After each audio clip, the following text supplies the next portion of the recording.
உங்களுக்கான இன்றைய பிரபஞ்ச வார்த்தை.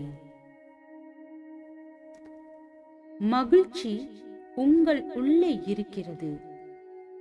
ஒரு துயரத்தை விட்ட உடனே உங்கள் மனம் வேறொரு துயரத்தை தேடிச் செல்ல ஆரம்பித்துவிடும். வேறு ஒரு துயரம் தன்னிடம் வர ஏற்பாடு செய்யும். பழகிவிட்ட துயரத்தை போக்கும் வழியை உங்களுக்கு வெளியில் தேடாதீர்கள். மகிழ்ச்சி நிபந்தனையற்ற நிலையில்தான் ஏற்படும். மகிழ்ச்சிக்கு நிபந்தனைகள் கிடையாது. மகிழ்ச்சி உங்கள் இயற்கையான குணம். வாழ்க வளமுடன்.